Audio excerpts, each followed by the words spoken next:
What's up? Let's talk about discernment.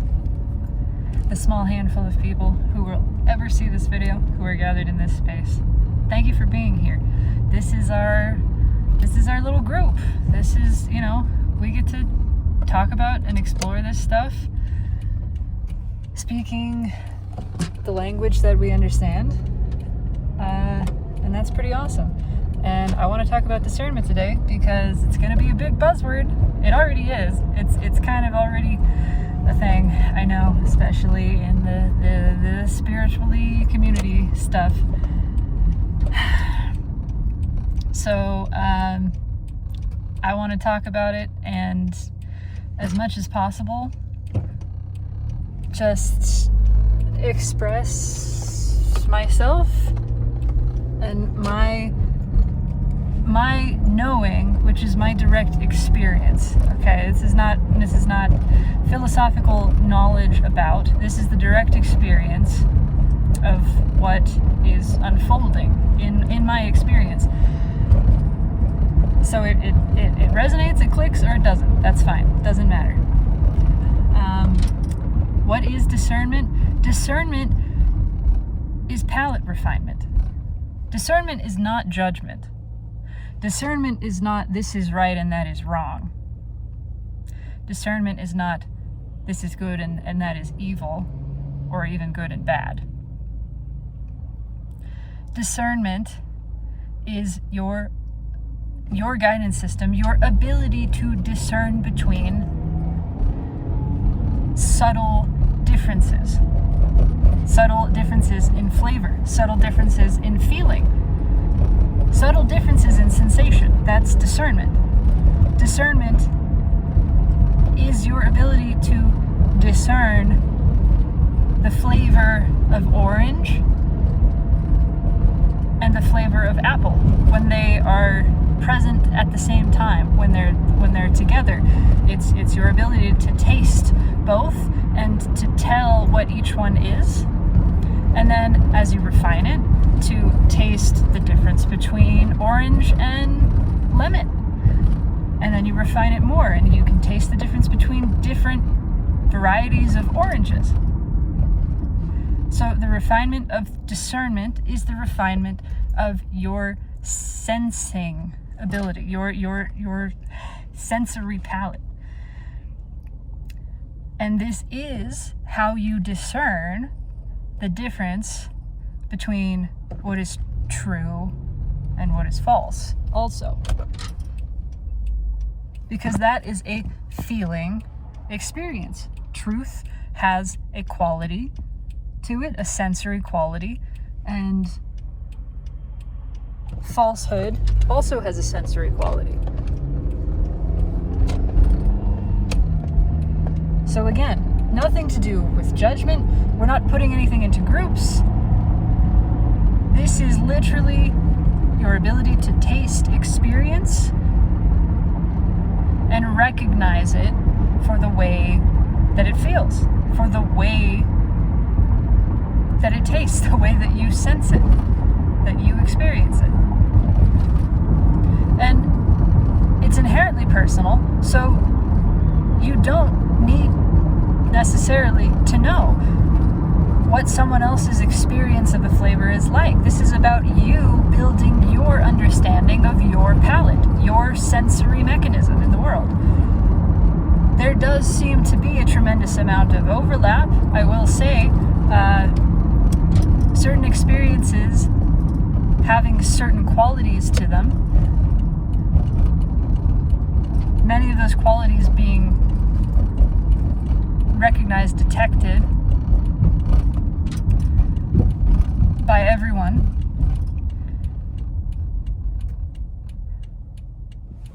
So there is a degree of objectivity in the sensing of experience,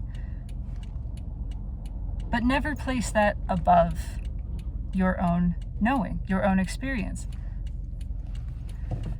You refine your palate, and the way that you refine it is by experiencing. You taste a lot of shit.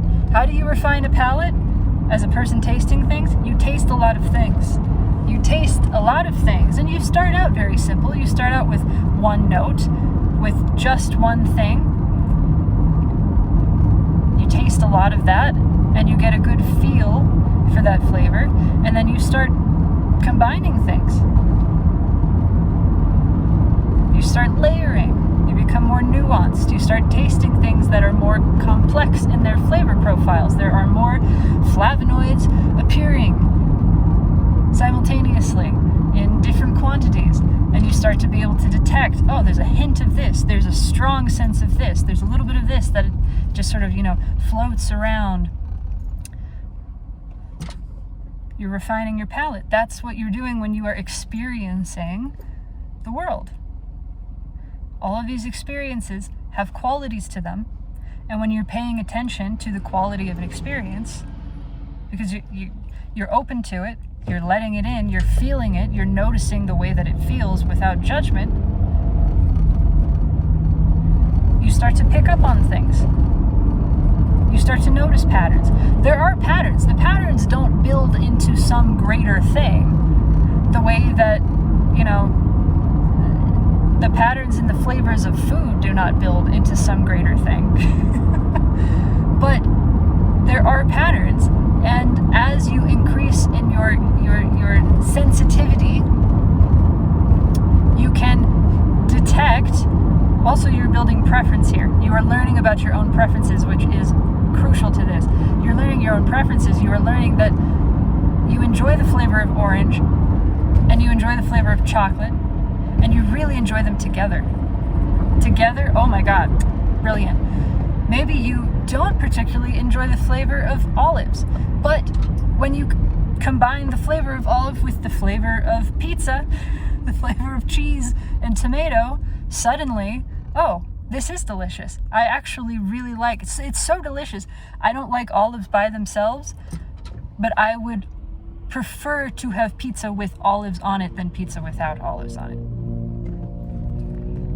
There's no rhyme or reason to this. This is just experiencing, discerning, sensing, and recognizing when you like things.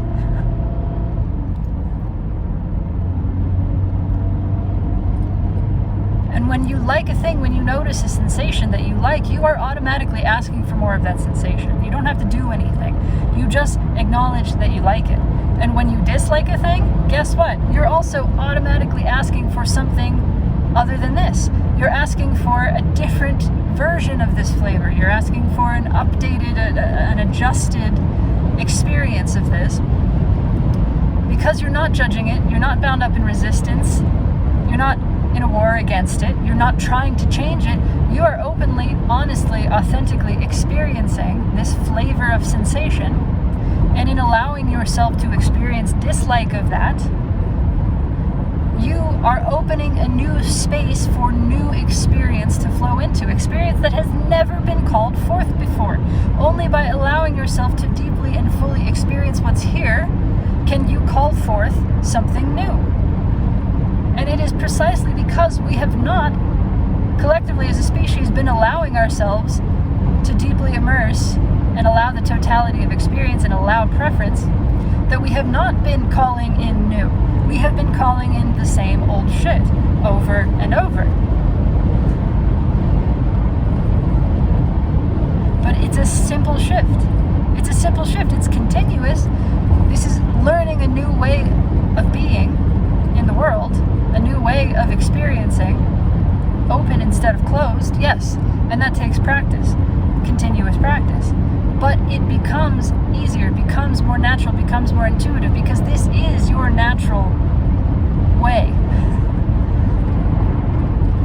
We have learned, we have programmed ourselves into operating against our own inclination, against what is natural and easy and effortless for us. So if you have been taught to constantly tense a muscle, relaxing that muscle is going to feel weird. It's going to feel wrong. Just because this is the way that you learned to do it. It's not wrong. And the other way isn't wrong either. It's just that it doesn't really go anywhere. It doesn't do anything. Keeping the muscle tensed, keeping yourself closed, doesn't achieve anything. And this isn't about achieving anything.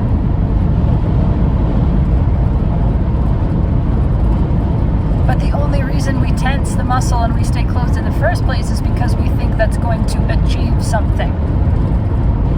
And it doesn't. It's pointless. All it does is keep you feeling disconnected, cut off, numb, afraid, insecure, which has a value to it. You could experience that contrast and say, I am deeply in this experience of disconnection. And you know what? If I'm really open to it and really honest, I can say that I dislike it. Not that it's wrong or bad or evil or should change. Simply, this is uncomfortable. I dislike this. And if you're just honest about that, guess what? You're doing it. You're opening. You're relaxing into the sensation, into the experience, and that is the only step. You're being honest with what's here and being really present with it. You are allowing yourself to discern and to recognize a preference and acknowledge that. And in your acknowledgement of that preference, you have opened a new space for new experience to come in. And more importantly, you have directly connected to that space. You see, there's no space that you are not connected to. So when you relax into sensation, you discern what's here, you experience a preference, you have opened the tunnel, and you are space, right? So you are opening a connection to more of yourself. It's almost like you're calling forth a neuron, and in the moment that it is called forth, you are connected, you are linking to that neuron. You have created is maybe not exactly the right word. This is nitpicking, but I am in the business of picking nits. By your asking, you have called to create itself a new space for new experience to flow into. And this is the process of creation. It is dual. It's in two perfectly connected, synchronous parts that only exist together. But they do work together. It is a dance. You are the asking. The other side is the answering, right? The ask cannot be the answer, but the ask does call forth the answer, and the answer does fill in the ask. It responds. It answers. That is what answering does. The asking creates the space. The space is filled by the answer. The space allows the answer to come forth. And come forth it does. It fulfills the ask. And now in this new space, from this new platform, this new perspective that has never been experienced, new asking can occur.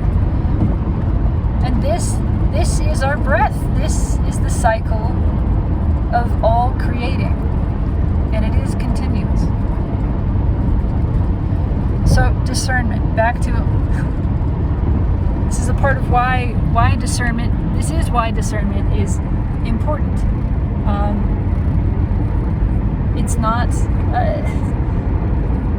It's not something that elevates you. It's not something that protects you. It's just what you do.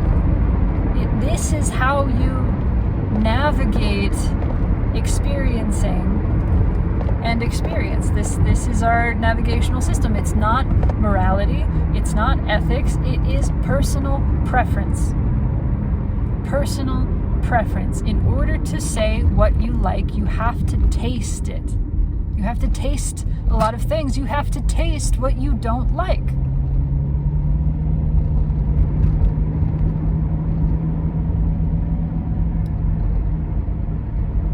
You have the ability to taste truth. Truth is something that is liked, not because it's good or right or better or superior in any way, because truth is necessary for clear communication. If we are not speaking truthfully, if we are not discerning truthfully, we can't communicate preference, right? If we are not speaking honestly, authentically, truthfully, we can't have a conversation.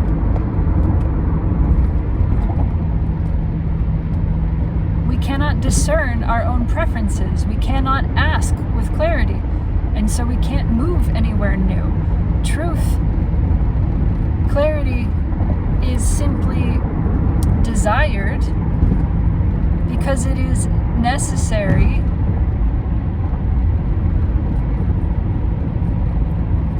for the process of creation. It is necessary for creating. It is necessary for clear asking.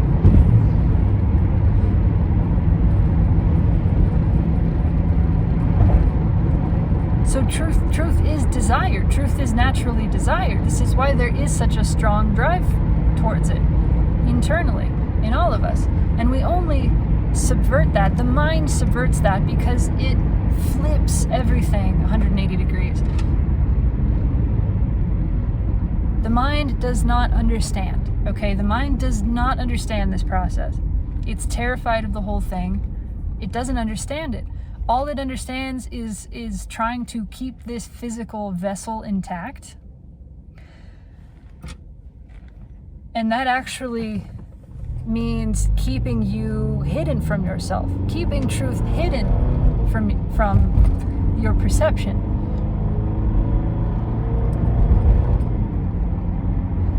It does not understand you.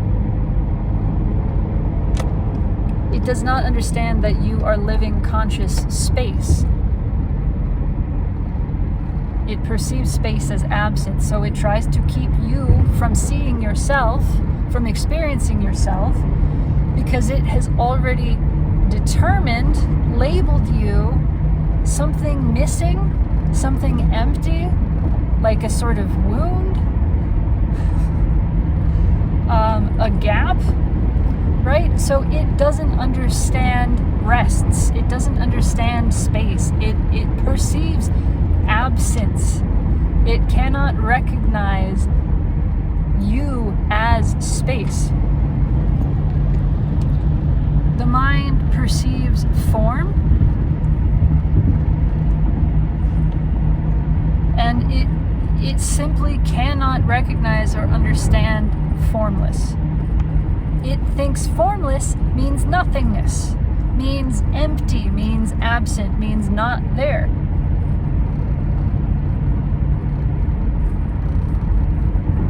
So in this weird, twisted way, it sort of deems you as the destruction of yourself. It's a misunderstanding. The misunderstanding of the mind, the inability of a three-dimensional processing organic sort of computer to the inability of it to sense and interpret that which it cannot sense and interpret means that it interprets anyway, right? That's what it does. So it makes up an interpretation, it makes up a meaning, and it deems you a threat. It deems you a threat to yourself. And so it keeps you in this labyrinth, trying always to hide the reality of you from you. But you're always you. you can't actually be hidden from you. Only when you are sucked in, only when you're walking through the labyrinth, because it has convinced you that this is what you need to do, and it does so with fear. This is where discernment, the conversation about discernment, becomes important. Discerning between what is motivating, what is calling you forward. Is it fear? Is it curiosity? Is it fear? Is it love? You will notice then in your experiencing that certain energies share qualities. There are certain energies that seem to very frequently exist together. So much so that it seems that they are tied together. Certain energy that when you sense it, when you are feeling it and you're tasting it, you recognize that it shares qualities with other energies, and you start to see these energies as kind of all the same thing. I'm speaking from my own experience. If this does not resonate with you, forget about it. But I know this to be true for myself. And this is about finding your own barometer, your own truth. You are your own authority on your experience. You're not the authority over. You cannot be the authority for anyone else. What I say is 100% objectively true for my subjective experience. So I can speak it with that confidence. And I will also speak it expecting that anyone who hears it will run it through their own sensory guidance system and determine for themselves what feels true. So the feeling of fear is a part of a broader energy that is, I don't necessarily want to give it a singular label. I don't think that really even makes sense. It's a part of a sort of collective energy form that is the feeling of conformity, okay? The feeling of restriction, the feeling of manipulation, which is not malicious, by the way. The feeling of controlling, the feeling of interfering, the feeling of attempting to twist, to make something so. It's a feeling of being projected into, or the feeling of projecting into.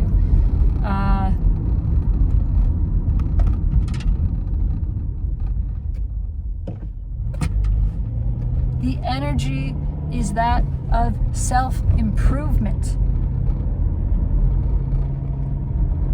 It's endless. There's an endless, so here's an interesting thing to discern. There is an endless quality to this energy. There is also an endless quality to the energy of eternal peace. What is the difference? Can you discern the difference? The endlessness of self-improvement as compared to the endlessness of self-acceptance. They're both endless. Can you discern the difference? The difference between an endlessness that feels like rolling hills, that feels like a deep inhalation and exhalation, that feels like open road, endless summer, that kind of sensation, or the endlessness of a treadmill, the endlessness of maintenance. Can you feel the difference? The endlessness of dragging this weight around, of climbing this hill, this tower. The endlessness of Atlas carrying the world, right? As opposed to the endlessness of Atlas setting down the world and standing, feeling the sun on his face, smelling the air, hearing the birds. Can you feel? Both have a quality of endlessness. Can you discern the difference between them? Which one do you like? Which one do you like?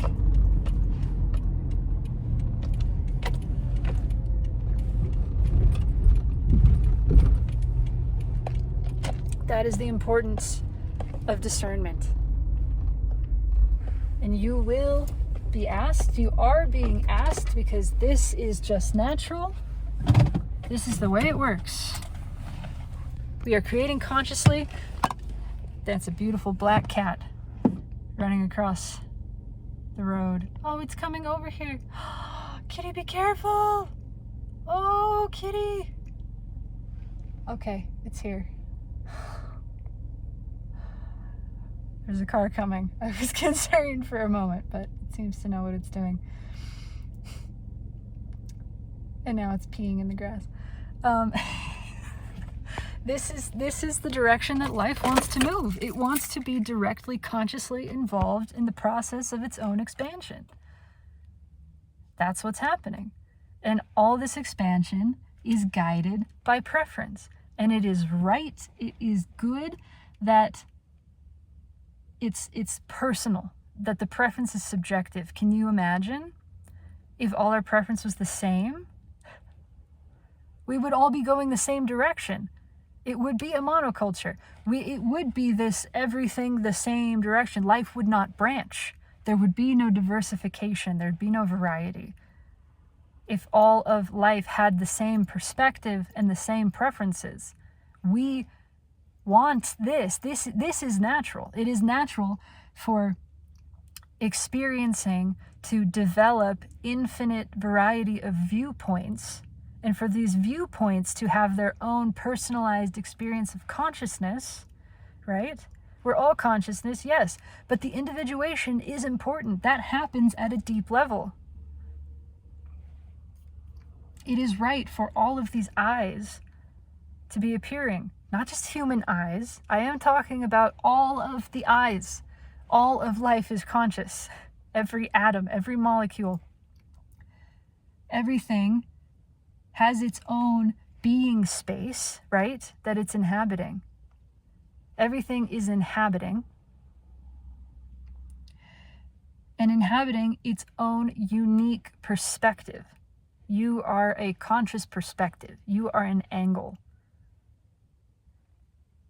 No one else is here in the way that you are here.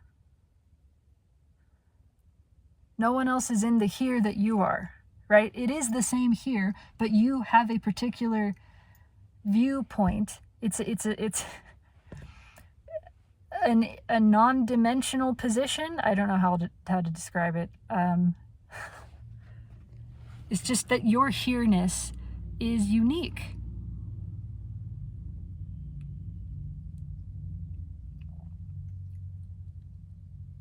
And the uniqueness of your here-ness and your experiencing allows for your own personal, subjective experience of preference, which means you get to ask in ways that no other here being is asking.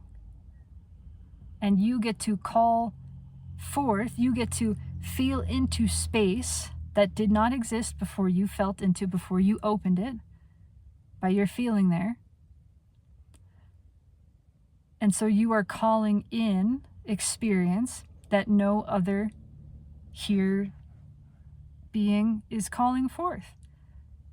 We are all directly and equally responsible for the branching and expansion of all of ourself, of all of life, of all experience and experiencing. Imagine all of the ways that you are asking and calling forth and moving into new places that never existed, feeling more feelings that have never been felt in that way. And imagine how a beaver is doing that. Imagine how any given tree is doing that. How a variety of insects are doing that. All of this, all of creation is feeling preference and asking and receiving an answer to that ask and moving into space that has never before existed. Can you see how perfect that is? How good that is? And how the awareness of your preference and of the discernment as it's happening is its own new space being stepped into. To get a whiff of this and ask to experience it more intensely, to ask to be more directly aware of, directly feeling, directly experiencing this whole process as it's unfolding. Not for the purpose of controlling, because it doesn't need controlling, for the joy of consciously, intensely experiencing the unfolding of the creative process that is already always taking place. Because it's fun. It's fun to see how this works. I had this coffee or something on my too. It's fun to see how this works. It's already working. It's already happening. This isn't for some purpose of control. It's just to be fully consciously awake for it, to be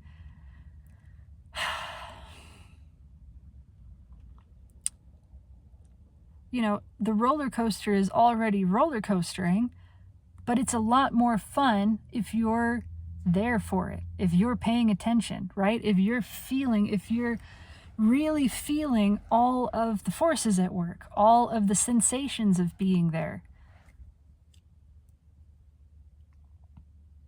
It's just more fun to do it consciously. And life have asked to do it more consciously for the purpose of that enjoyment. This is a space that we are moving into, that by the collective asking of life, all of life has opened up, and that call is answered. And so now we move in.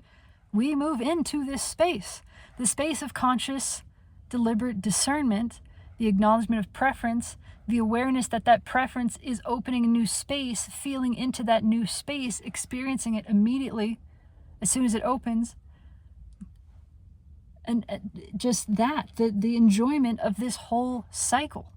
In breath, out breath, in breath, out breath, the whole thing, knowing this is eternity, this is eternally. This is the perpetual motion of life, perpetually expanding, also perpetually at rest, in the stillness, in the center point, the 0 point that is the experiencing. That's the through line. That's you.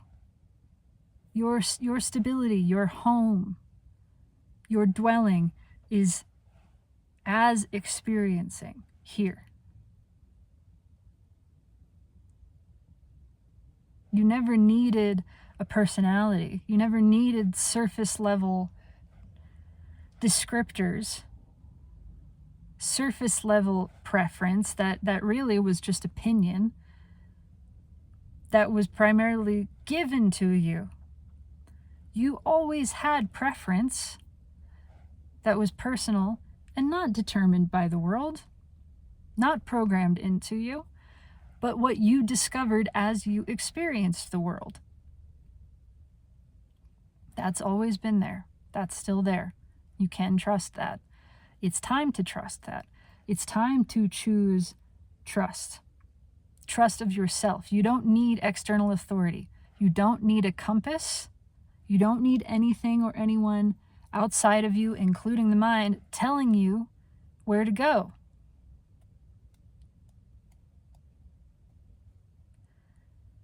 Because we're not going anywhere. We are just exploring. And through our exploration, everything expands.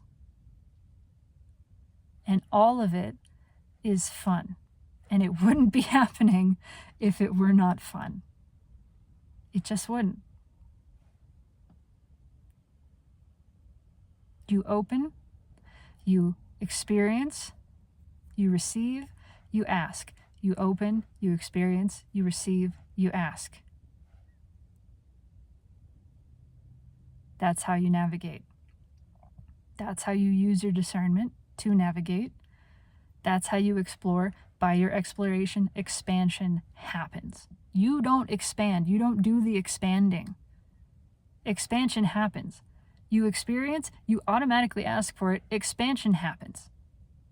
You move into the expanded space, the feeling space. The feeling space. This isn't necessarily about, again, surface level stuff. Maybe you'll go all over the world. Maybe you won't. Doesn't matter. You are expanding internal experience, and that is inviting new conditions in. But it doesn't mean that everything on the surface necessarily changes, but everything in here changes. And then you realize you don't need things on the surface to change. They will change. The quality of experience will shift, but it will also always include contrast because you have a desire to be continuously refining this palette. And in order to do that, you have to taste things you don't like. And you have to keep getting more detailed about it. Right? So you can pick out all of this stuff is stuff I like, but there's one discordant note in there. In this hundreds of notes, I can hear there's one or two that are discordant. And I'm so excited that I get to hear that. I am so enjoying this process of discernment and refinement of my palace. My palace. I like that though. My palette palace, which is helping me to enjoy my experience, to own my experience, to be more here. You become more here. You don't go anywhere. You become more here. You settle in deeper to being you. And you, what you are, is here. Your identity, your sense of self, here. Here, feeling, experiencing. So the discernment of truth and falsehood is becoming more important, not for some grave purpose, because it's desired. Because it's desired, because clarity is required to move through the world with clarity, to move clearly, to ask clearly, and have clear response. You know, we're just tuning the dial. We're adjusting the rabbit ears to get a clearer signal. That's all. That's desired. That's just a desire. It's a preference. It's pretty universal. So learning to discern between truth and falsehood is a space that we're moving into. So being presented with falsehood is just an opportunity to do that, right? It's not a problem. It's not a mistake. It's a good thing. Being presented with contrast, with things we don't like, is an opportunity to experience and express what we do like. Not a judgment, not an opinion, preference, personal preference. I really don't like this. I really do like this. I really love knowing what I like. I really love liking what I like and disliking what I dislike. I really love disliking what I dislike. All of this I love. All of this I enjoy. All of this is creating more I'm choosing to trust. The experience of doubt gives me the opportunity to choose what I like. What do I like? I like trusting. I know that I like trusting because I experience the dislike of doubt. Thank you, doubt. I love feeling doubt so that I can dislike this and know how much I like trusting and choose trusting and immediately be in the feeling space that I like. It's so good. It's so perfect. We're learning. We're becoming more skilled, more agile, more adept at this. Again, only for the purpose of joy. Because it is desired. This would not happen if it were not desired by the totality of being. And it is for joy. It's for fun. It's becoming more fun. Life wants to have more fun. That's a desire that we are calling the response to. Isn't that wonderful to know? We want to have more fun. We are calling more fun in ways that have never been experienced. New ways of fun. That's being called forth by our experiencing and our asking. I gotta go inside. I'm super late, but I had to get this out. I love you. Taste some things. Take it easy.